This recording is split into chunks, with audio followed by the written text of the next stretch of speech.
अंधेरी रात थी। अस्पताल के कमरे में एक कमजोर सी औरत आखिरी सांसें ले रही थी।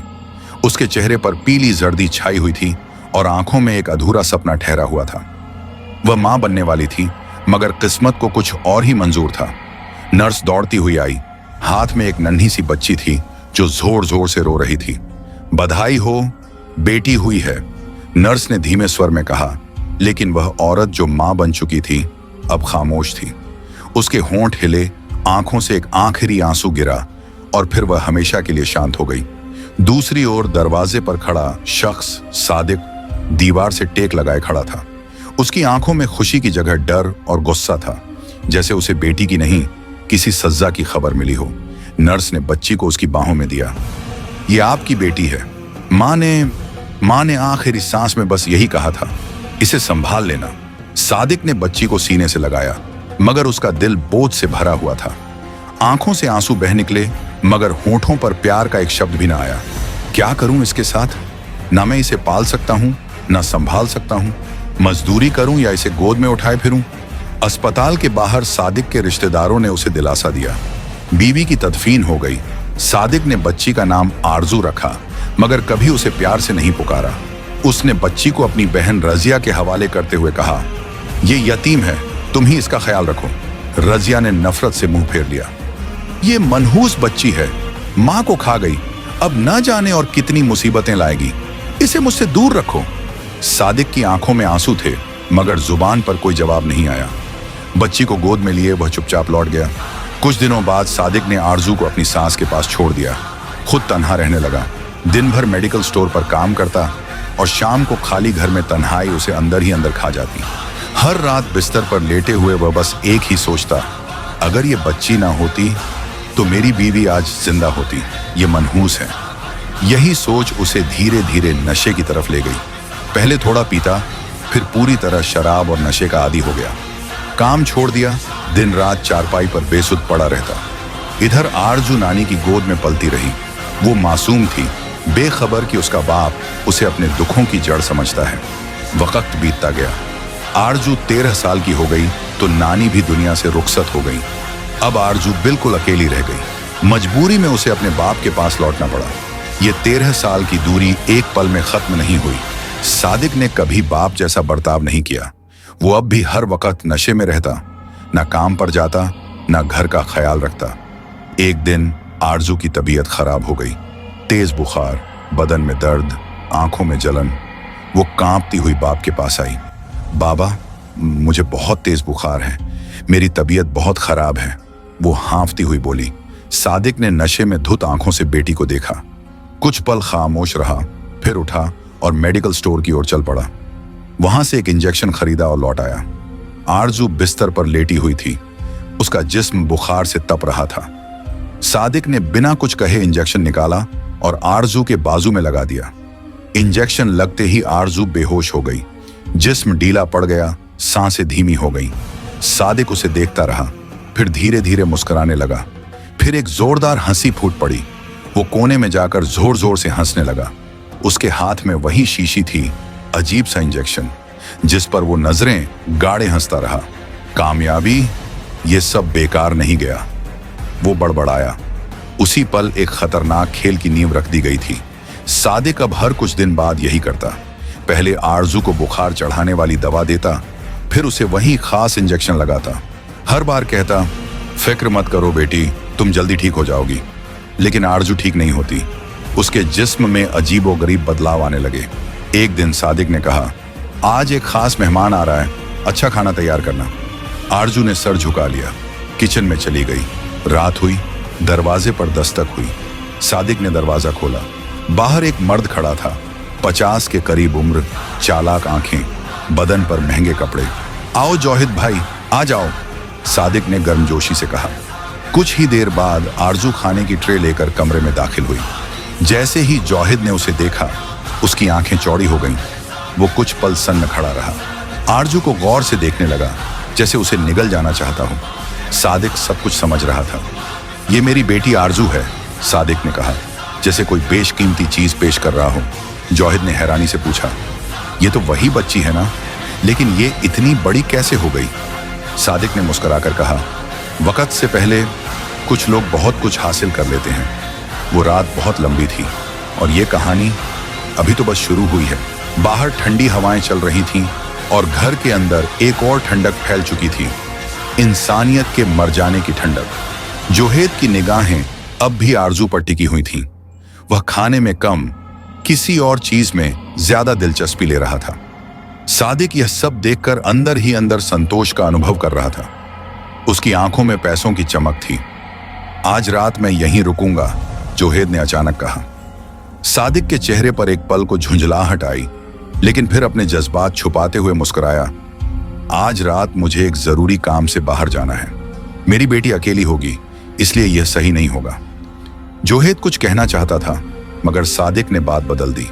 उसे बाहर ले जाकर उसकी गाड़ी में बैठाया और खुद वापस घर लौट आया। जब सादिक लौटा तो आरजू कमजोरी से कांप रही थी। बाबा, क्या आप मेरी दवा ले आए? बुखार बहुत तेज है, वह टूटी हुई आवाज में बोली। सादिक के होंठों पर वही धूर्त मुस्कान थी। हाँ बेटी, तुम्हारे लिए सबसे बेहतरीन दवा लाया हूं। ये इंजेक्शन लगते ही तुम सुबह तक बिल्कुल ठीक हो जाओगी। वही इंजेक्शन, वही शीशी, वही जहर। आरजू ने चुपचाप अपनी आस्तीन चढ़ाई। उसके दिल में एक अनजाना डर समा गया, लेकिन अब भी उसे अपने पिता पर भरोसा था। सादिक ने धीरे से इंजेक्शन लगाया। आरजू का शरीर एक ही पल में ढीला पड़ गया। आंखें भारी होने लगी, सांसें धीमी होती गईं। वह बिस्तर पर गिर पड़ी। सादिक खिड़की के पास खड़ा हो गया। उसके दिल में सिर्फ एक ही आवाज गूंज रही थी, मेरी मेहनत बेकार नहीं गई। उसकी यादें उसे पीछे खींच ले गईं।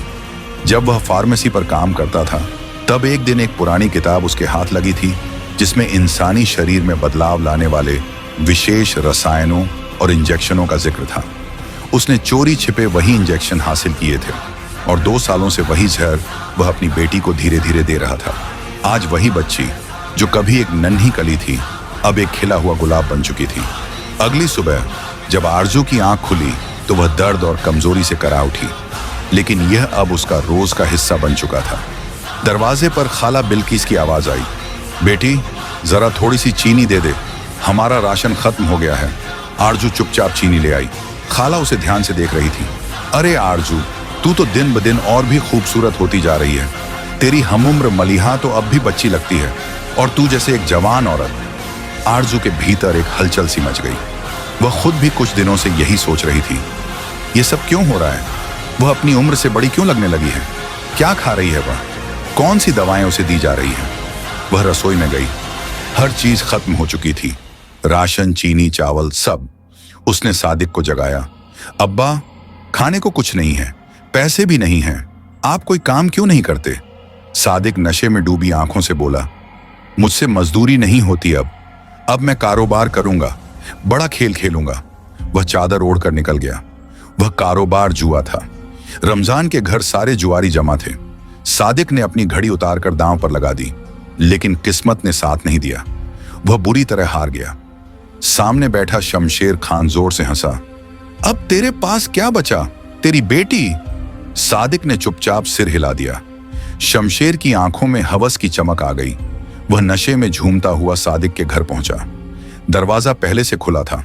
अंदर जाकर उसने अधमरी आरजू को उठाया और गाड़ी में डाल दिया। सादिक दरवाजे पर खड़ा सब देख रहा था। उसकी आंखों में संतोष था। यह मेरी सालों की मेहनत है, मैं इसे यूं सस्ते में नहीं जाने दूंगा। आरजू की आंख एक आलीशान बेडरूम में खुली। सामने झूमर, रेशमी पर्दे, मुलायम बिस्तर, मगर दिल डर से कांप रहा था। मैं कहां आ गई हूं? उसे याद आया, अब्बा, इंजेक्शन, बुखार और फिर अंधेरा। दरवाजा खुला। शमशेर खान अंदर आया। उसकी आंखों में भूख थी। आरजू पीछे हट गई। मुझे जाने दो, मुझे अपने अब्बा के पास जाना है। शमशेर हंसा। तेरे अब्बा? उसने ही तो तुझे बेचा है पूरे 2 लाख में। अब तुझे बचाने कोई नहीं आएगा। यह सुनकर आरजू का दिल बैठ गया। यह नहीं हो सकता, वह चीख पड़ी।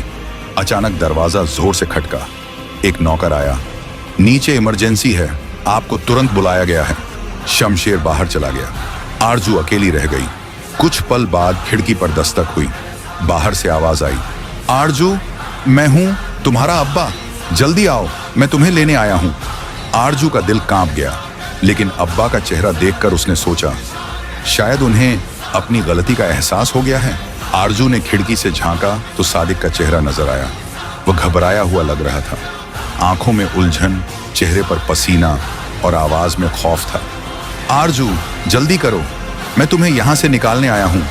आरजू हैरान रह गई। जिस बाप ने उसे बेचा वो अब उसे वापस लेने क्यों आया? क्या वाकई उसे अपनी गलती का एहसास हो गया या फिर कोई नया खेल है?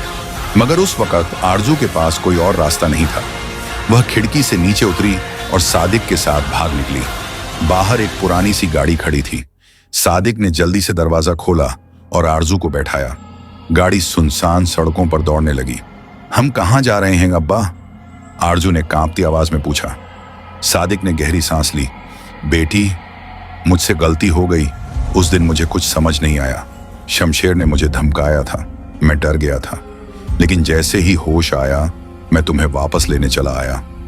आरजू की आंखों में आंसू आ गए। उसका दिल भर आया। उसने सोचा, शायद अब्बा सच कह रहे हैं, शायद अब सब कुछ ठीक हो जाएगा। मगर यह सिर्फ एक और धोखा था। गाड़ी शहर से बाहर निकल गई।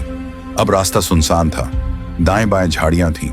दूर दूर तक कोई आबादी नहीं थी, सिर्फ खामोशी और वीरानी। आरजू का दिल जोर जोर से धड़कने लगा। अब्बा, ये कहां ले जा रहे हैं आप मुझे? सादिक चुप रहा। कुछ देर बाद गाड़ी एक जर्जर इलाके में जाकर रुकी। वहां छोटे छोटे कमरे थे जिनके दरवाजे खुले हुए थे। रोशनी कम थी, मगर अंदर से शोर, बेहूदे हंसी मजाक और अश्लील संगीत की आवाजें साफ सुनाई दे रही थीं। ऊपर की मंजिल से औरतें झांक रही थीं। अधूरे कपड़े, पाउडर से सजे चेहरे, मगर आंखों में गहरी थकान और उदासी। आरजू का दिल डूबने लगा। अब्बा, ये कौन सी जगह है? सादिक का लहजा अब ठंडा था। चुपचाप अंदर चलो। आरजू ने पीछे हटने की कोशिश की। नहीं, मुझे वापस ले चलिए, मुझे यहां नहीं जाना। मगर सादिक ने उसका बाजू जोर से पकड़ लिया। मैंने तुझ पर बहुत खर्चा किया है, अब वो सब वसूल करने का वक्त आ गया है। इतना कहकर उसने आरजू को अंदर खींच लिया। अंदर एक बड़ी सी औरत बैठी थी, खानम बाई। उसके चेहरे पर जैसे गुनाहों की पूरी कहानी दर्ज थी। सादगी में लिपटा शाहाना अंदाज, मगर आंखों में शातिर नजर। सादिक ने आरजू को उसके कदमों में धकेल दिया। देखो खानम, क्या चीज लाया हूं तुम्हारे लिए। खानम ने आरजू को गौर से देखा। हाय, क्या माल है, कहां से मिली? सादिक मुस्कुराया। ये मेरी बेटी है, या शायद नहीं भी। आरजू चौंक कर उसकी ओर देखने लगी। तुम्हारी बेटी? खानम ने हैरानी से पूछा। सादिक ने एक कड़वा ठहाका लगाया। लोग यही समझते हैं। हकीकत यह है कि जब ये पैदा होने वाली थी, इसकी मां भटकती हुई मेरे पास आई थी। मैंने उसे आसरा दिया, मगर कभी अपनाया नहीं। ये तो बस एक जरिया है। आरजू का जिस्म कांपने लगा। उसका दिल जैसे फटने वाला था। अब ये तुम्हारी है खानम, बस मेरा हिस्सा दे देना। खानम ने नोटों की एक गड्डी निकाली और गिनने लगी। सादिक के चेहरे पर वही पुरानी घटिया लालच भरी मुस्कान थी। आरजू ने आंसुओं के साथ उसके पांव पकड़ लिए। अब्बा, प्लीज मुझे यहां मत छोड़ो, मैं आपकी बेटी हूं। मगर सादिक ने एक बार भी पीछे मुड़कर नहीं देखा। वह चुपचाप नोट जेब में रखकर बाहर चला गया। जैसे ही वह सड़क पार कर रहा था, एक तेज रफ्तार ट्रक आया। धड़ाम! एक जोरदार धमाका हुआ। लोग इकट्ठा हो गए। सादिक का जिस्म सड़क पर बिखर गया था। खून, नोट और पछतावा सब एक साथ बह गए। उधर आरजू को कोठे के पिछले कमरे में बंद कर दिया गया। सबको लगा वो बेहोश है, मगर वो चुप थी, मगर होश में थी। उसके पास एक छोटा सा खंजर था जो उसने शमशेर के कमरे से चुराया था। धीरे धीरे उसने ताला खोला। छटक! दरवाजा खुल गया। आरजू बाहर निकली। रात की काली सड़कों पर वह भागने लगी। डर उसके कदमों में था, मगर इरादा उसके दिल में। अब वह किसी की नहीं, सिर्फ अपनी रखवाली खुद करेगी। उसे याद आया, उसकी खाला इसी शहर के एक इलाके में रहती हैं। बस फज्र से पहले वहां पहुंचना है। और इस तरह रात की स्याही में कांपते कदमों से, आंखों में आंसू और दिल में हिम्मत लिए, आरजू अपनी नई जिंदगी की तरफ बढ़ चली। सुबह की अजान की आवाज बुलंद हो रही थी। अंधेरी रात खत्म होने को थी और उफ़क़ पर रोशनी की पहली लकीर नमूदार हो चुकी थी। वही रोशनी जिसकी तलाश में आरजू सारी रात भागती रही थी। बिखरे बाल, गर्द आलूद चेहरा, पांव में छाले, कपड़े मट्टी से उठे हुए, मगर उसके चेहरे पर एक अनकही मजबूती थी। आखिरकार वो अपनी खाला के दरवाजे पर पहुंच गई। धड़कते दिल के साथ उसने दरवाजे पर दस्तक दी। कौन है उस वक्त? अंदर से परेशान आवाज आई। दरवाजा खुला, खाला ने बाहर झांका। सामने आरजू खड़ी थी, अपनी बदतरीन हालत में, लर्जती हुई, आंखों में सारा जहान बहा ले जाने वाले आंसू। आरजू, या अल्लाह, तू यहां? ये क्या हाल बनाया हुआ है? खाला ने फौरन उसे गले लगा लिया। आरजू किसी बच्चे की तरह खाला की बाहों में समट गई। उसने अपनी पूरी कहानी सिसकियों में सुनाई। अपने बाप की दरिंदगी, शमशीर की होश, कोठे का कैद खाना और अपनी भागने की जदोजहद। खाला की आंखें भी भीग गईं। मेरी बच्ची, तू कितना कुछ सह गई है, मगर अब बस, अब तू मेरे पास है, अब तुझे कोई हाथ नहीं लगा सकता। उसी लम्हे खाला का जवान बेटा अंदर आ गया। उसने माँ और आरजू को देखा। उसकी आंखों में हैरानी और अफसोस और फिर एक अजीब सा सुकून। उम्मी, ये आरजू है? खाला ने इस बात में सिर हिलाया। हाँ बेटा, और आज से ये तुम्हारी बहन नहीं, तुम्हारी हिफाजत में है। बेटे ने कदम आगे बढ़ाकर नरमी से कहा। आप फिक्र ना करें उम्मी, जब तक मैं जिंदा हूं कोई उस बहन को छू नहीं सकता। कई दिन गुजर गए। आरजू आहिस्ता आहिस्ता नॉर्मल होने लगी। खाला ने उसे मोहब्बत, माँ जैसी शफकत और दुआओं से सहारा दिया। खाला का बेटा भी हर वक्त उसका ख्याल रखता, बगैर कोई सवाल है किए।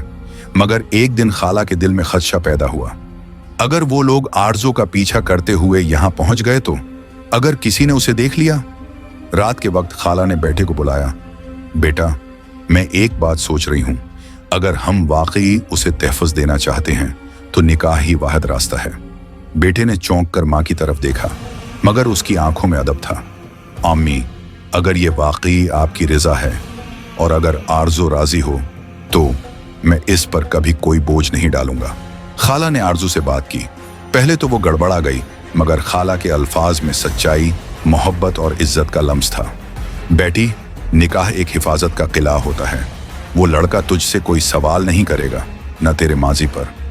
वो बस तुझे इज्जत देगा। आरजू ने बहुत देर तक सोचा। दिल के कुट्टे फट्टे औराक पलटे और फिर खामोशी से सर हिला दिया। रात को कमरे में काजी बैठा। खाला के आंसू बहते जा रहे थे और आरजू लरुस्ते लहजे में कबूल है कि अल्फाज कह रही थी। निकाह मुकम्मल हुआ। खाला ने सीने पर हाथ रखा और आसमान की तरफ मुना किया। ए अल्लाह, किसी की मां न मरे, वरना बेटियां सड़कों पर रसवा हो जाती हैं। आरजू का दिल जैसे हल्का हो गया। उसकी आंखों में नमी थी, मगर अब वो नमकीन पानी, जख्मों का जहर नहीं, उम्मीद की नमी थी। अब नई सुबह थी, नया घर, नई पहचान, नया रिश्ता। न कोई जबरदस्ती, न बेरहम आंखें, न इंजेक्शन, न कोठा, न सादिक का साया। वो लड़का जो अब उसका शौहर था, हमेशा खामोशी से उसके करीब रहा, बगैर किसी सवाल, किसी तवक्का या किसी बदले के। वो रात को कुरान सुनाता, दिन में उसे फूलों की तरह बरताव देता, इसके हर जख्म पर खामोशी से मिरहम रखता। आरजू को अब अंदाजा हुआ, रिश्ता खून का हो या नहीं, मोहब्बत और इज्जत देने वाला ही असल मुहाफिज होता है।